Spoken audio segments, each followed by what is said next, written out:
Hello, everyone, and welcome to The Way is in Training. This is a podcast exploring how warriors should train and fight, as well as how they should live.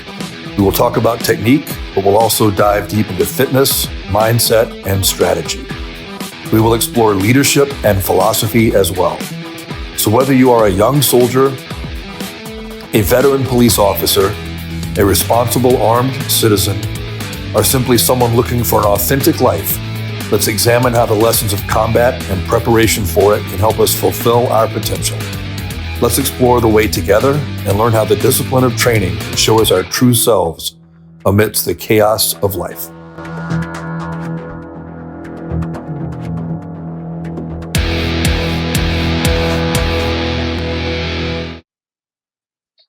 Hey everybody, welcome back to the show. On this episode, I've got my good friend and shooting buddy, Eric Kamps. He have raced to GM fame. And I think we're going to talk about his recent competition at the World Shoot. But before we get to that, just in case people don't know you, they're not competitive shooters or one of my other audience groups, tell everybody your background real quick, Eric. Hi, my name is Eric. I shoot in Wisconsin. I started shooting in 2015. Probably met you at the end of 2015. So we came in C class, and you were B class or A class. We raced to GM, and then since then And you won, by the way, just to set the record straight. Yeah, April 4th, 2018 in production. So way back in the day. But yeah, then since then I run a couple of shooting clubs in the area and host a major match most years, and travel and shoot more IPSC than most, but not as much as some. But yeah, I've been a few places. One of the things, and this will segue nicely into the topic we were going to get into, but one of the things I've always liked about you and your shooting career is the places you go. Like how many places have you been to now to shoot? Outside the U.S.? Outside the U.S., I'd say like 7 or 8 different locales, but a couple of them I've been several times. Like I've shot 3 times in Jamaica, twice in Estonia, twice in South Africa. Yeah, those were the only duplicates, but Canada, Aruba, Greece. So I would like 6 or 7, but I'd have to count and it would take a little time. None of those sound like bad places to go shoot in. Oh yeah, well it's a family decision for the really big ones where it's we want to make sure that we want to go there and see stuff. Even Estonia was crazy beautiful and it was awesome, and it just kind of flies under everybody's radar for places to go. We went and saw Russia while we were there. You know, I have never been to Russia. I've worked with the Russian military in my previous life a few times, and they have an interesting culture. I'm just gonna put it that way. When I was healing from my hip surgeries, I discovered that if you type in "Russians are crazy" into the search bar of YouTube, you literally have weeks worth of entertaining things to watch. Yeah, and they're all different videos. Very few repeats, right? Yep, all different. Like there was one I saw where this guy was coming out of it had to be like a 1-bedroom, 1-bathroom cabin, right? Like somewhere snow locked in northern Russia, or at least former Soviet Union, somewhere in there. Mm-hmm. And he's running out of the house wearing dress shoes and dress socks and boxer shorts and a wife beater t-shirt. And his socks have those suspenders you use to keep the socks up. Mm-hmm. And he's got a little league baseball bat and he's chasing a fully grown brown bear. And the bear wants no part of this. Like the bear is terrified. It is running away as fast as it can go. And this guy, when I say middle-aged, I mean, not like life has not been kind to this guy. This guy didn't have a dad bod. He had a granddad bod. And he's putting the fear of God into that bear. He doesn't have much to lose, right? So I guess, yeah, life is cheap. Yeah. Or there's the one that's been making the circles the last couple of years on the internet, on all the social media stuff, where it's like 2 MMA guys working out in the snow. Mm-hmm. And one is doing inverted sit-ups on this bent over tree while the other guy punches him in the stomach. But the tree is moving up and down because a bear is moving the tree up and down for them. And I just have to think, I have questions. Did you just discover the bear would do this for you? Was this something you trained the bear to do? How did you reward the bear? How did you punish the bear when it didn't do it right? Like, how do you discipline a brown bear? Like, I have a lot of questions here. Yeah, I would have no idea how you get started in that endeavor.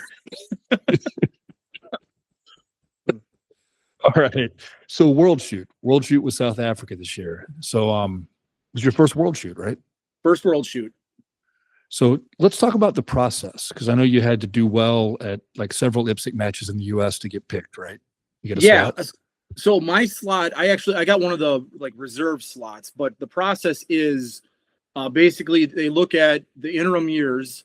So like it's a 4-year cycle now, but it'd be the USPSA nationals in the division you want to shoot, and then the IPSC nationals in the division. And they take, well, because it used to be on a 3-year cycle, there'd be the best 3 out of 4 because you get 2 matches a year.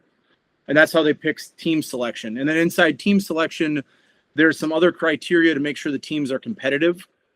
I believe the cutoff is like 67%. So it's like they look at the winner of, like they'll look at big matches. And if you're 67%, like as a team average, I think, then they'll go to field the team. And the idea was, because there's with the team aspect, there's more teams than we would ever get slots, right? Because you could have a junior production optics, a senior, a distinguished senior, a ladies, a military. Well, right there would be like most of your slots. So they'll start with like open overall, open overall, production optics overall, production overall. And then when they look at the other interested teams, they'll make sure that there's enough talent, I guess is how you'd put it, to make the podium or have a really good shot at making the podium. So we had a revolver team this year, which is not the biggest IPSC division by any means, but I think we took first, second, third, and fourth overall. And then, of course, the team spot also got gold. Now, do the teams have alternates like a lot of the team sports? Like, yes. Okay, like fencing and like martial arts sports and stuff, like when you field a team for judo for the Olympics, there's an alternate. That's exactly how it works. So, like shooting, very individual thing in a sense. So they'll it's a team of 4, but the top 3 scores count. So that way, if you had a DQ or a gun malfunction or something on one of your competitors, it doesn't take you out of the match per se. Because it would be kind of hard to have, because they look at the overall points. So take production optics, they'll look at the top US shooter. Well, they have to declare them before they go in. But, whoever was the top of the team, they take their points, second, third, and then the 4th guy doesn't count unless one of the top guys is below him or if they get DQ'd. Makes sense. Kind of a lot like the way other sports do it. Yeah. So you had a reserve slot, so you weren't on one of the teams then actually, or? Yeah, I was just in as an individual competitor. And how does that process work? So for me, because I didn't, so the U.S. got 100 slots, I believe, the first go around, the second largest region, second or third. Which is kind of weird because you think we'd be the biggest, but politics in other countries kind of drive those numbers. But yeah, so we're a big region. We got 100 slots. And then for this match, IPSC wanted to sell out the pre-match more than they had in the past. So pre-match used to be more or less reserved for regional directors, sponsors, and IPSC patrons. But this year, they're like, if you can sell the spots, take the spots. So the U.S. got an additional 65 slots, I believe. And then we applied for that. And the same process was applied to us looking at our nationals finishes. So, depending how many points you had, I think pretty much everybody who wanted a slot got a slot. And yeah. But they had to have competed in IPSC nationals in the U.S. No, you didn't have to. It's just if okay. you didn't, you lost a lot of points, compared to someone who did. So I was in a situation, I got married and had a baby. So I missed a lot of the nationals the last 2 years. So I had almost no points. So I was at the bitter end. But I still got. I'm glad you got the slot. Oh, me too. So South Africa. So tell me about South Africa, because I've always wanted to go and I've never had the chance. This is my second time to South Africa, second time shooting to South Africa. So like in a year's time, I figured I spent like 4 weeks there, and 2 weeks of it in Klerksdorp. But no, it's a nice place. It's Johannesburg and the area around it's very open, like kind of semi-arid terrain. Then this time after the match, we went over to Cape Town, which was totally different biome. It was colder, more mountainous. It was rainy when we were there, but we were there in spring. So I don't know if it's always rainy or if we just caught a rainy patch. The people are super nice. The dollar is really strong. So it's a little bit expensive getting there, but once you get there, things get pretty cheap. Shooting culture is great. They have a lot of ROs, a lot of shooters. I've only shot at one range. Some of the other competitors I was with, they went and shot local matches afterwards, said they were great. How difficult was it to bring your gun and ammo and equipment and all of that? It was easy and it was hard. So, the first time I went, we applied for our licenses on our own. And so that process, pretty easy. I think it's a 9-page or 12-page form for the guns, and they have rules on it. So in the past and this year, they only allowed us to bring 2 handguns of the same caliber, politics thing. They let us import as much ammo as we wanted, but of course you're limited on what the airlines will allow you to fly with. So typically 5 kilos or 11 pounds. There are ways around it. And some people, like the military guys, they don't really have to bother with that. I opted to buy local ammo, which is a little bit of a roll of the dice, but I kind of have my gun set up to shoot most ammo, so it wasn't an issue. I won't say all, because I bought some primers that it won't set off, but those are out of nowhere. They're tough primers. So what is South African ammo like? I mean, how many manufacturers do they have of ammunition in South Africa? I never even considered this. Well, less than they used to, right? Because they used to be a very large arms producer, right? Before the government changed over and all that. So they were producing domestic powder, but I think that's gone. I know the stuff I was shooting was, I'm trying to think I'll get this right. It was Vitavorti powder, a domestically produced bullet, and then I'm trying to think what's Amscore. I'm sorry about that. Amscore brass, and I think Federal primers, but I'm not sure on the Federal primers. So kind of a lot of international components assembled in South Africa with a projectile made there, basically. Yeah. And one of the hangups with ammo is the brass didn't get in time. So they were literally making it while we were there. So the range that we were shooting at is on a gold mine, like an actual gold mine, right? And attached to it is a ammo facility and a bullet facility. So he's not producing powder or brass or anything, but he is producing his own bullets. And it's just full of Dillon 1050s with auto drives going crazy. I know back in the day, or at least, I think I know just from what people have told me that are from South Africa. Because believe it or not, there's a couple of cops in Chicago that are from South Africa that immigrated to Chicago. Funny you should say that, because one of those was there. Oh, really? Yeah. Which one? Daniel or Richard? Richard. Richard? Yeah, Richard's the good seed. He's a good kid. He was a lot of fun. He is. So how can I explain Richard? So first off, if Richard could count, he could do easily a sub 2 second bill drill. But his problem is he always fires either 5 shots or 7 or 8. Yeah. Because his mind just doesn't work that way, right? But I'll tell you a story about Richard that explains, and I love Richard. Richard's a great guy. So if he hears this is friendly, Rich. I love you. But I'm practicing back when I was still on the job before I retired. And it was when I was running the training for SWAT. And I'm on my range shooting. And one of my guys knocks on the door and goes, "Hey, Rich Lombard wants to stop by and shoot with you." And I'm like, and I'm getting ready for, I think I'm getting ready for the Battle in the Bluegrass that year we did it. Oh, that was a great match. Yeah, 2018. Yeah. So I think I'm prepping for that, right? So I've got and you know how I am. I'm very when I train, I've got what I want to do in mind, and I don't want to do any nonsense. I want to do what I want to do, right? Yeah, the most efficient way possible, right? Yeah. So Rich is coming out, and I'm like, okay, I would love to have you shoot with me, Rich, but we're going to do the drills I need to do because I'm prepping for a match.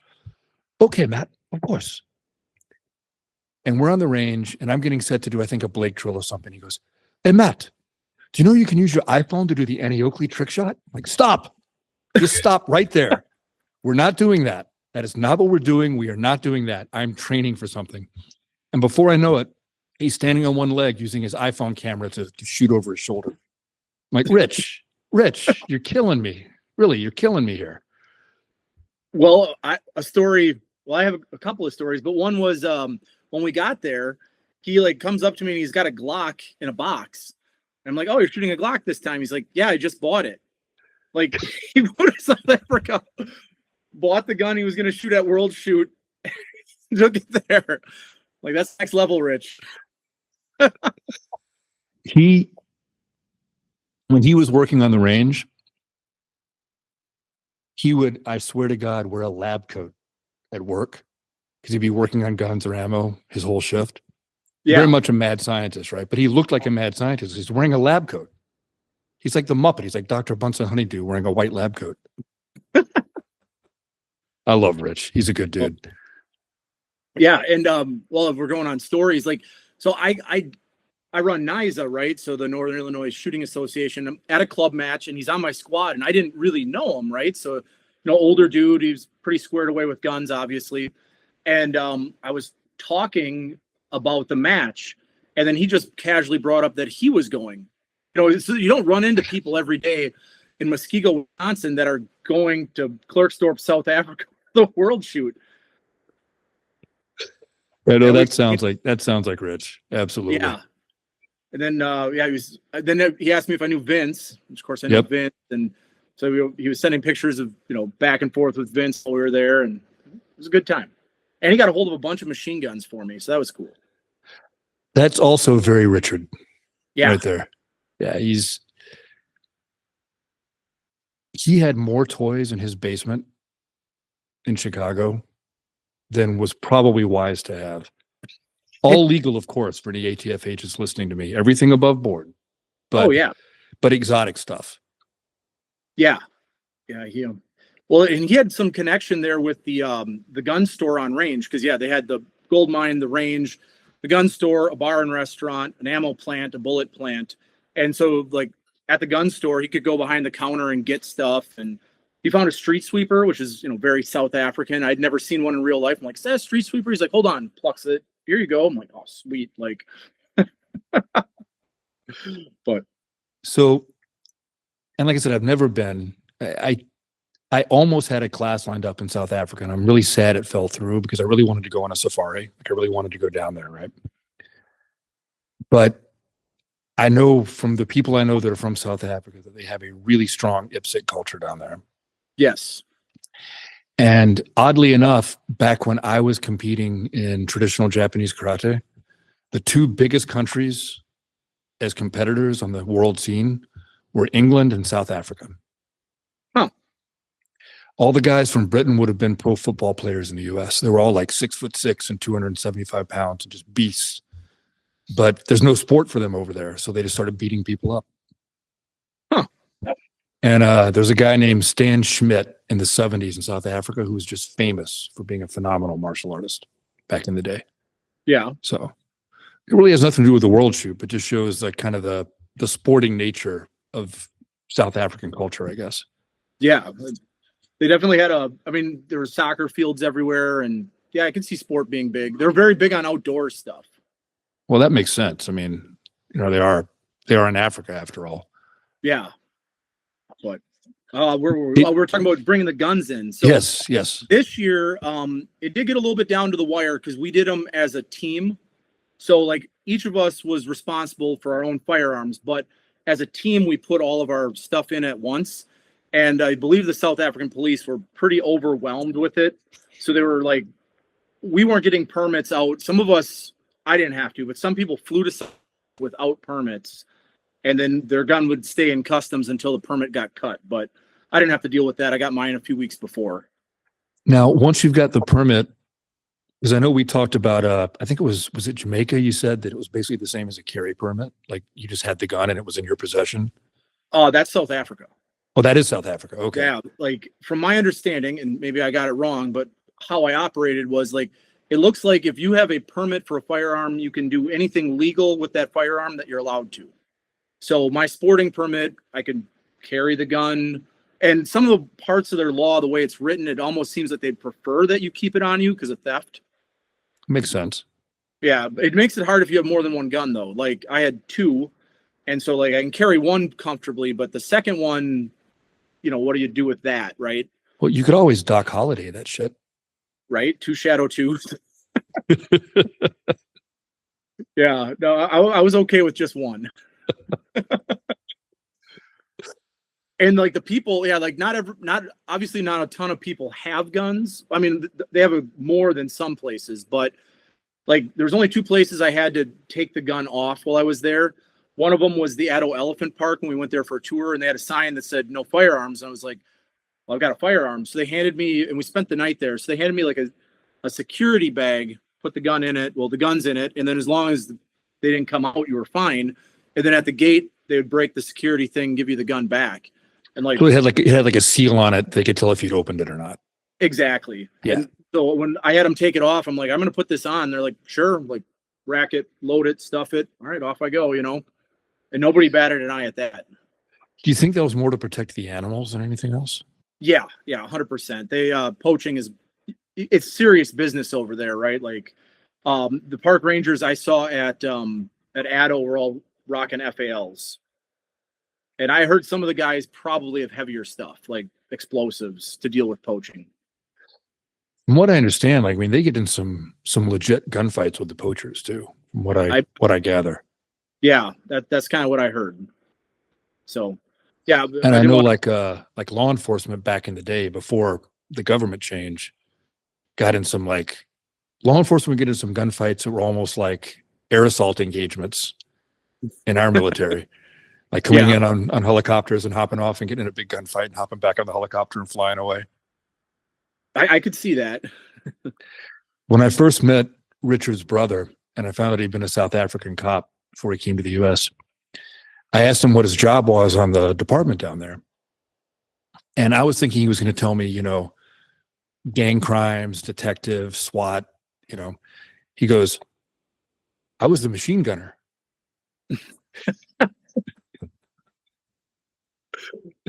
So like when he was a cop down there, they operated like infantry. They had like infantry squads with like machine guns, belt fed, the whole bit. They probably had indirect fire for that matter. Damn. Yeah, I mean, the crime, that was one of the concerns with World Shoot, you know, like people were a bit uneasy about the locale. I never seen anything seedy. I never went anywhere seedy, you know, so it's kind of, I feel like when I travel, if you look for trouble, you'll find trouble. I mean, sometimes it'll find you regardless, but you know, it's like, well, I'm not looking for drugs at 3 a.m. in this back alley. Like, you know, everybody I met was really nice. You know, and my experience in my former life in the military, because we went a lot of places where, I mean, yes, we went to Iraq and Afghanistan, but we went to a lot of other places too that were a lot more civilized, right? But not as civilized as the US, if you know what I mean. Yeah. And you just got to be smart. Like, just don't put yourself in a bad place. If it feels like a bad place, you probably shouldn't be there. Yeah, exactly. Well, I guess if we're just doing stories, I traveled with, I've got a buddy, Van Lam. He's a shooter. He might have started after you left the area. But yeah, I don't think I know him. But he's a very well-traveled guy, but he also doesn't care about anything. So for breakfast the first day, he's like, oh, let's go to this market. And I was like, yeah, fine, let's go to this market. And so we're like, we leave our hotel, we're going to get breakfast, go to the range, do the gun check, all that. And like all of a sudden the road stops being paved. There's clearly no electricity. By the time we get to where he wants to eat breakfast, it's like burnt up cars and barrels and stuff. And like tons of people. Piles of burning tires in the street. Yeah, just about there. Man, I don't know, man. I'm not saying that maybe these are all super nice people and stuff, but we're going to get sick. Like, I don't want to start World Shoot with food poisoning. And he's like, yeah, probably. I'm like, let's just eat breakfast somewhere else. But that was probably the furthest off the grid we went. You know, and you bring up a good point, and that kind of ties it back into the training aspect of this. So I want to talk to you about how you trained for World Shoot too and get this kind of back on track, because the stories are fun, but yeah, we're probably losing your audience. We're probably going down too many rabbit holes. But there's an element of that as far as preparation for something big like that too, right? Like not getting sick, not getting injured, not eating bad food, it's more than just being prepared from the shooting and the mental game side. There's also avoiding things that might impact your performance negatively, I guess is the best way to put it. Yeah, 100%. Like, I definitely was aware of like the financial commitment I had made to the match, right? And like, And your family went with you, right? yeah, my family came too. So baby, mom, grandma, everybody. So yeah, so we're all there, but it's like I have a bunch of personal stuff tied into it, both in terms of like how I want to perform, how I feel about it, and like, yeah, you don't want to go get sick the night before. You don't want to be tired. It's like, and that's one of the best things about these big matches is that like I'm just focused on the shooting, right? Like eat a good dinner, sleep, drink the right amount of coffee in the morning, that kind of thing. Because there's a lot of just on the money end of it tied up, so you hate to throw that away. Well, and not just the money for the trip or the time for the trip, but all the money and time invested in the training for it. Yeah, all the effort you put in before you went. Yeah, it's safe to say that I definitely shot up more ammo than I spent on the trip, right? Like the trip was X amount of dollars. I definitely shot more 9mm than that was. But And how did you train for this one? Did you change your training up at all? Did you have because IPSC is a little bit different with the rule set and what it rewards compared to USPSA. Did you change things up at all? Yeah, I added focus to other areas, like in terms of like, because I like to do things cyclically, like I kind of have I have like a time frame for when I'm switch kind of how I'm training, like fundamentals, speed, and then consistency, like that's kind of how I look at it, like how I structure the training. But there was definitely a lot more time spent on strong hand and weak hand, like dynamic. We're getting a little bit of it in USPSA, but like we had 4 stages out of 30 that were strong hand or weak hand only. And they involved movement. They involved shooting moving targets, and they involved shooting small steel plates. So just and trying to probably at a pretty fair distance too, I would imagine. Yeah, I think at one point on the weekend stage, we're about 30 meters out. And that was paper, but there was probably steel, like single steel plates, 20 meters out. And support hand only on that, right? So, that can be a daunting shot for sure. It is, and for that stage, I didn't knock it out of the park, but I shot it pretty okay. You kind of just think like makeup shots and misses, because it wasn't a huge number of points, are really what's going to kill this. So it's like cleaning up the sight, breaking a clean shot is worth it every time. Like, what was the average hit factor on that stage? We'd have to look. I felt pretty good with like a 3. I'm going to guess some people probably were getting up into the 4s. So we'd have to see what Graffel did it in. That's still a pretty low hit factor though. Very low hit factor. I believe it was like 9 rounds or something, 3 shooting positions, and far shots, support hand only. So that was something we definitely put more on, because we knew it was coming, and it's kind of expected at IPSC. Was there any of a heavier emphasis on, because I know there's a lot of relatively low round count with relatively high movement stages in IPSC compared to USPSA. How did that inform what you would set up in practice or what you'd work on in practice? Well, we shot, there was a couple of days where we shot basically small short courses. And we're just kind of, what do you call it? Interleaving training, interleaving. Yeah. Interleaving. Yeah. Yeah. Interleaving. So we knew, for a lot of the short courses, not only is it short movements, like with your feet, but it's also going to be vertical changes. You're going to shoot above something, shoot below something, go over here. So we kind of just worked all that in there to kind of prepare ourselves, because I don't know if there's any like nut to crack in terms of breaking open the secret to it. You just have to efficiently get into the spot, start shooting, and then get out of the spot. And so, like, because of that, did you do maybe any extra work on like getting up from a low squat or from a kneeling quickly and moving out? Yeah, it was kind of worked into what we were doing or what I was training, more so than if I was going to like a local level 2 match, like a local big match. You're probably not going to have many low ports, So definitely there was more of it done, but once again, everything kind of taken into consideration where it's, it's safe to say that 95% of the shots you're going to take, maybe 90% of the shots are going to be freestyle, standing straight up and down in some form, right? So you still keep most of your focus on that, but you want to make sure that any of the outside stuff doesn't throw you for a loop, right? Like the first time you shoot weekend should not be a world shoot, but also the first time shooting weekend while moving small targets probably shouldn't be at world shoot either, right? Like you want to have that in your wheelhouse. So I have a question for you. Yeah. And this is something that just occurred to me kind of because of the way my philosophy on training has been evolving the last few years. How much of a carryover value do you think you got from training those like really difficult single-handed shots on the move to your normal USPSA style shooting? Do you think it made it easier once you made it an easier movement and shot?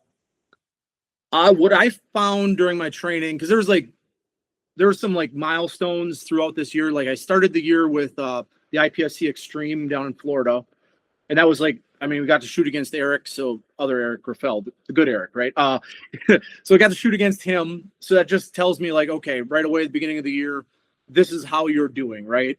And then I USPSA Nationals midsummer, and then fall we had World Shoot. So what I found over the course of that time is that I would say the distance where I could comfortably shoot targets on the move kept getting further and further out, which is, you know, switching into carry optics. I mean, when did I do that? 21. So now we're 4 years into this since I stopped. Been that long? I think the last big match I shot in production was the Aruba Ironman. No, I take that back. I take it back. I think I shot 22. I was still in production. So 3 years. It's still longer than it feels like. Yeah, time, man. For me at least, you know. Yeah, no, it's been that long, and you know, it's a different game at like, in a sense where it's like you have the dot, you have a ton more information, and you know you only have one. Well, you're focusing on the target, but now that you have the dot, you're not trying to see where the rear sight is. Like if the dot is on where you want the bullet to go, send it, right? Like that works out most of the time. So one of the things when I first came into the optics game is I was very production minded, like set up, shoot the alphas, run fast to the next one, shoot the alphas. That's you're going to lose every time in carry optics, at least in the way the game is right now.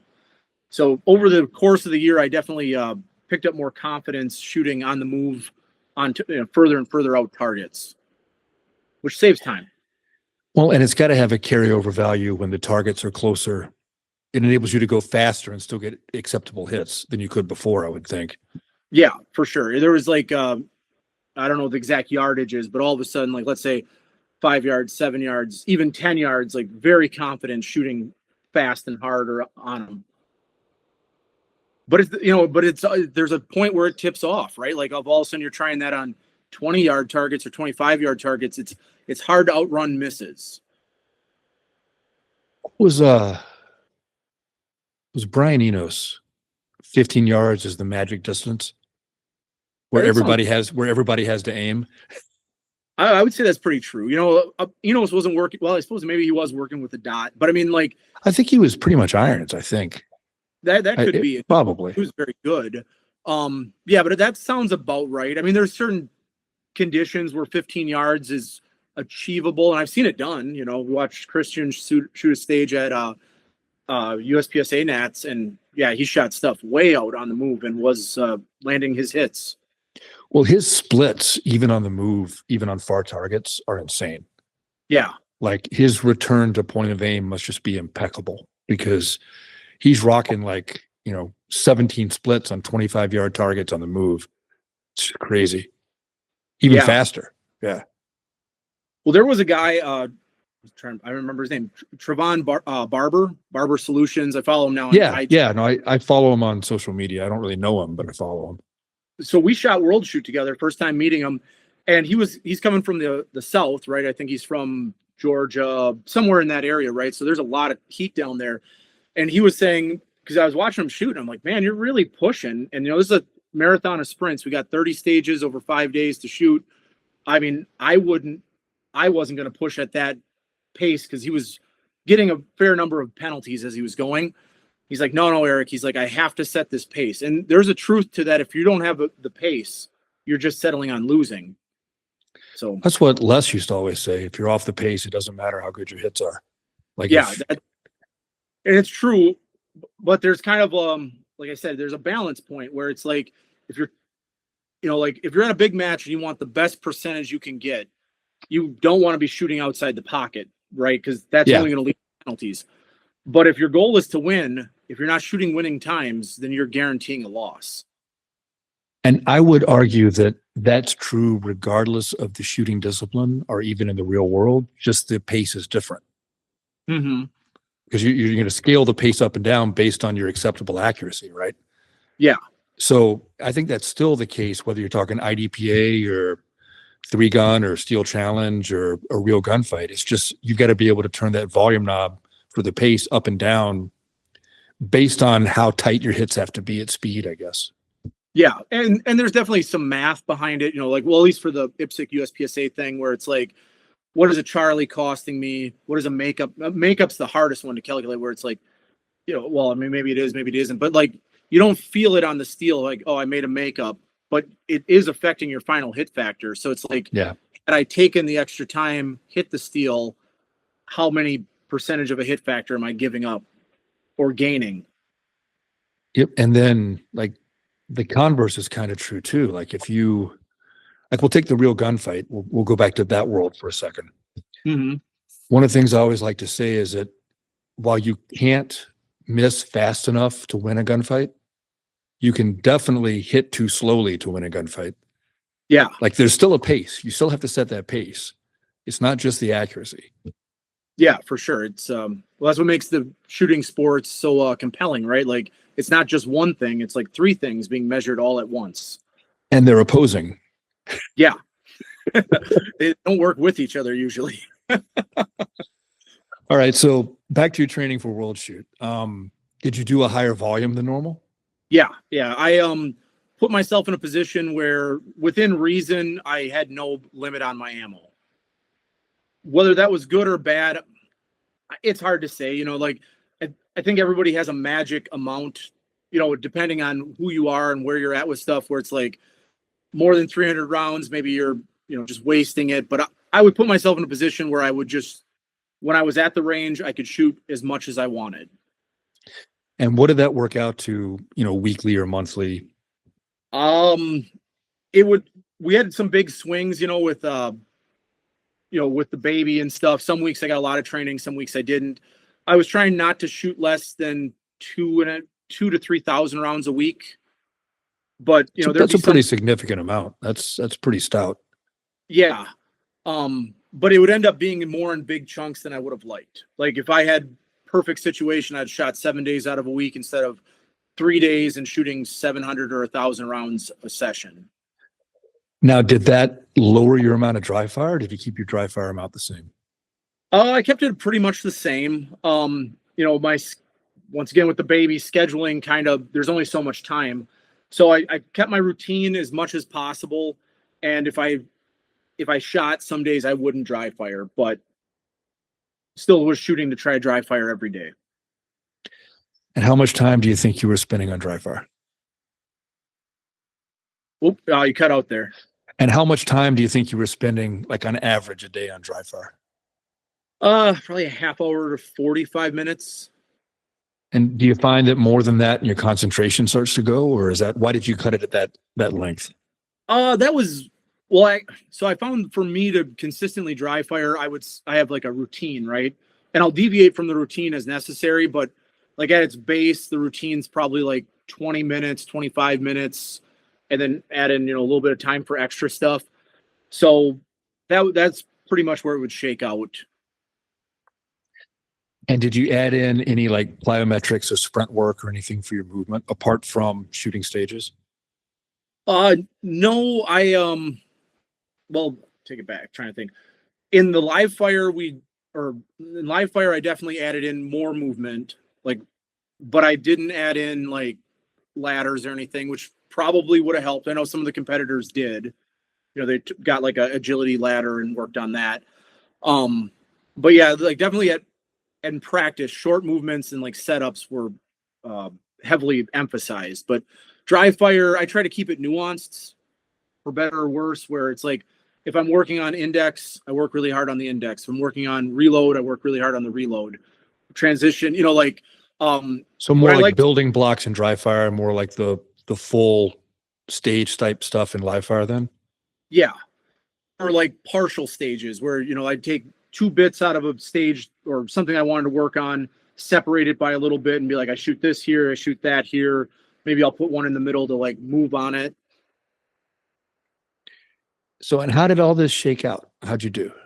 I ended up 155th, which was worse than I would have wanted. I ended up having 3 penalties in the match so I had 2 misses and a no shoot. I had a piece of steel not go down on me, and that cost me quite a bit. Like, I'm guessing it probably cost me 3%. But like at that point so where I was like low 70s, mid 70s, we'd have to look it up. But like, everybody was really closely stacked up. So yeah, had I gotten that piece of steel to fall, you know, it would have made a big difference in the overall finish. But well, and I mean, you got to realize it's the world championship too. Like, oh yeah, being in the top 150 in the world is certainly nothing to be unhappy about. No, there was a lot of my shooting that I was very happy about. You know, I always try to have, you know, it's hard when you compete and you care about something for you to be happy all the time. And so it's like, you know, for the most part, I shot super clean, shot a little bit slower than I wanted to. So something to work on this year. Yeah. So takeaways, you know. Yeah. What are your other takeaways? What did you learn from it? I got to step up the aggression, you know, like, my alpha counts were good, or at least for me, I felt like I'm shooting a lot of alphas, but I was also giving up a lot of time. I guess you'd say like over confirming.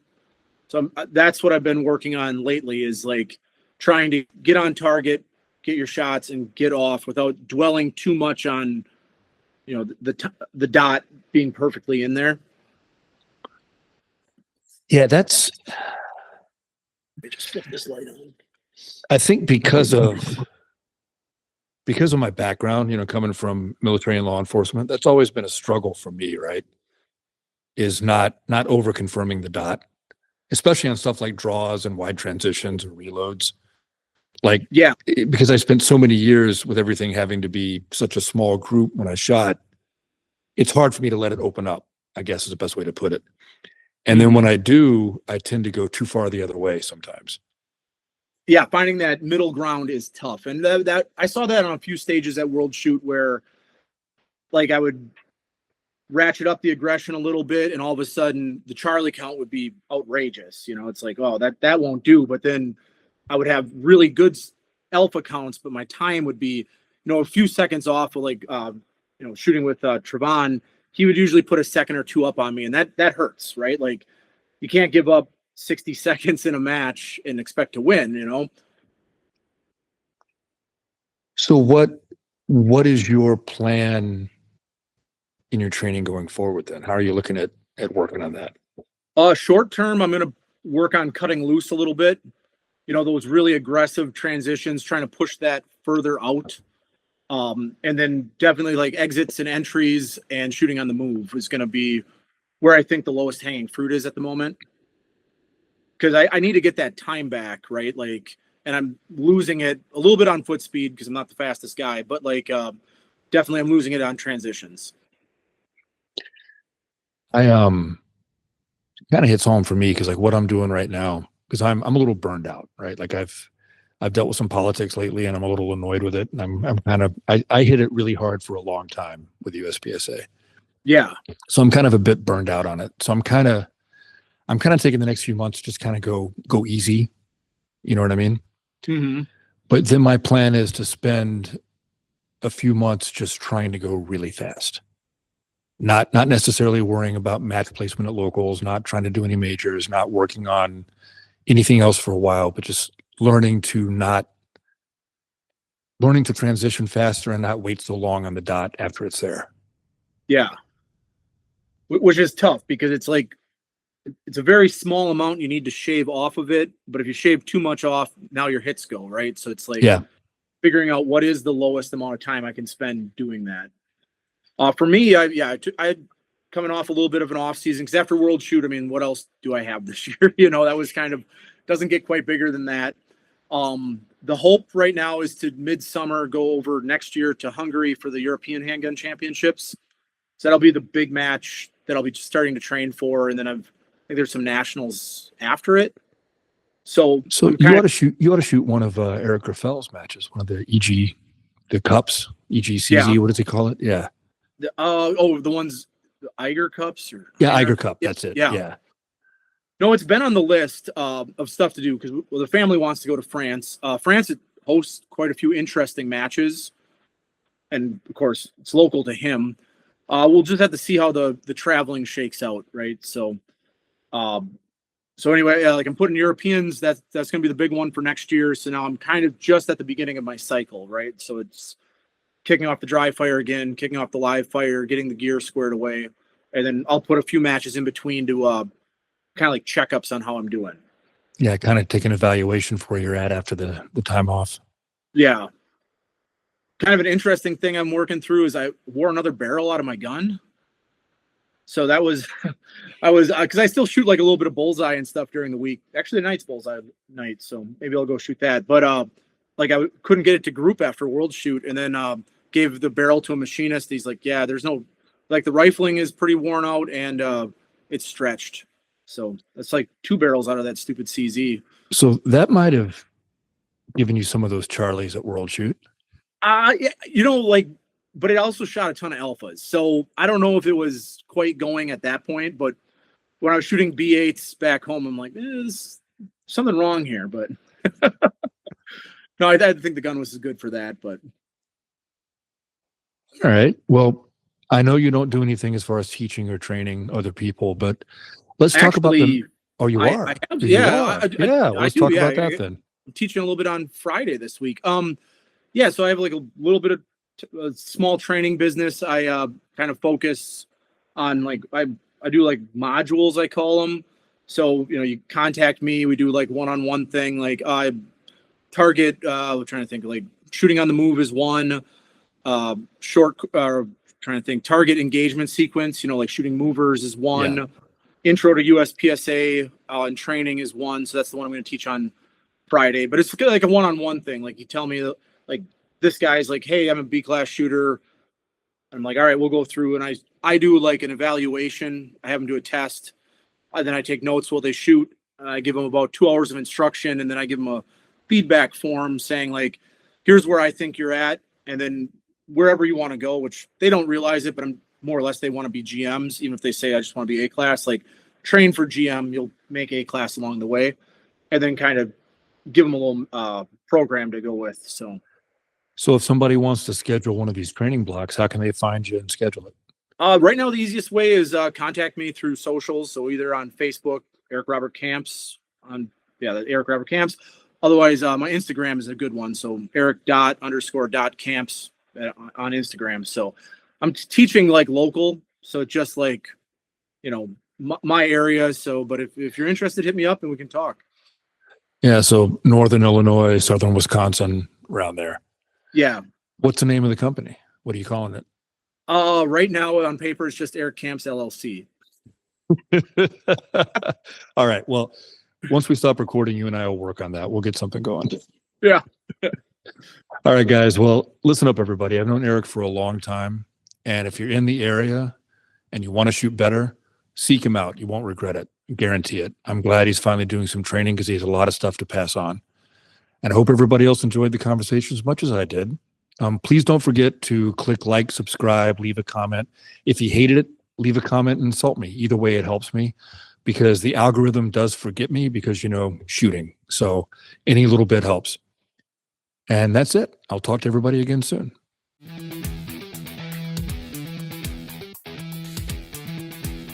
Thanks for tuning in, everyone. I hope you enjoyed this episode of The Way is in Training. Please come back again as we explore how training makes us better at our craft and better in our everyday lives. See all of you soon.